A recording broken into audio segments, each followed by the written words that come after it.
یہ جو ہمارے آس پاس نباتات ہیں، حیوانات ہیں، پہاڑ ہیں، ان کا بھی حق ہے۔ آپ صلی اللہ علیہ وسلم نے تو پہاڑ کے بارے میں فرمایا، جبل احد کے بارے میں فرمایا یحبنا ونحبہ، یہ وہ پہاڑ ہے جو ہم سے محبت کرتا ہے، ہم اس سے محبت کرتے ہیں۔ پہاڑ اللہ کا حسن، اللہ تعالیٰ نے بطور حسن کائنات میں رکھے ہیں، قدرت کا حسن ہے پہاڑ۔ درخت اللہ کی قدرت کا حسن کا شاہکار ہیں۔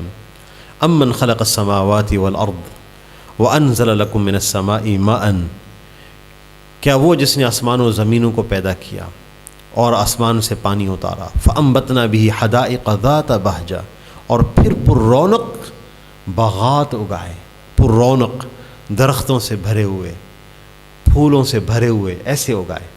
ما کان لکم ان تنبتوا شجرہا، تم میں سے کوئی بھی ایک درخت نہیں اگا سکتا، اور بلکہ اس سے بڑھ کر بات، تم کو ایک تن کا بھی نہیں اگا سکتے، ایک تن کا نہیں پیدا کر سکتے تم لوگ۔ تو اللہ تعالیٰ پیدا کرنے والے ہیں۔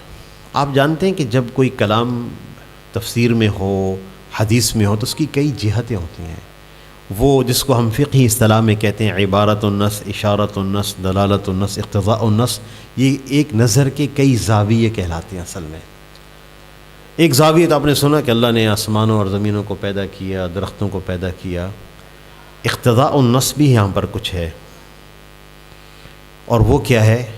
یہ نعمتیں ہیں اللہ کی، ان کو اجاڑنا مت، بلا ضرورت نقصان نہ پہنچانا۔ اس لیے نبی صلی اللہ علیہ وسلم نے درخت اور پودے لگانے کا اہتمام درخت اور پودے لگانے کی ترغیب دی ہے۔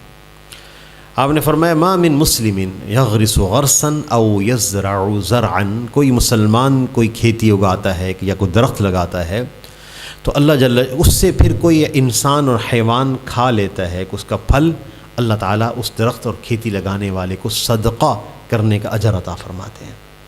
اور اس سے بڑھ کر کیا بات ہو سکتی ہے کہ آپ صلی اللہ علیہ وسلم نے ارشاد فرمایا کہ جب قیامت قائم ہونے لگے وفی یدہ فصیلۃ، اور کسی کے ہاتھ میں، فصیلہ کہتے ہیں کہ کھجور کا ننھا پودا، جس کو آپ اپنے الفاظ میں کہتے ہیں پنیری، ایک ننھا پودا کسی کے ہاتھ میں ہو، اس کو چاہیے کہ اس کو لگا دے۔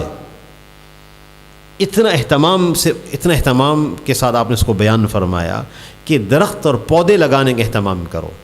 ایک ہے کہ الحمدللہ آپ میں ایسا نہیں ہے، لیکن طبیعت میں اجاڑنے کا شوق ہو، کہیں پھول ہیں تو وہ توڑ دیے جائیں، کہیں پودے ہیں تو وہ نقصان پہنچا دیا جائے، نہیں، اس طرف بات جائے کہ ہم تو پھول اور پودوں کی حفاظت کرنے والے لوگ ہیں، بلکہ اس کا اہتمام کرنے والے لوگ ہیں۔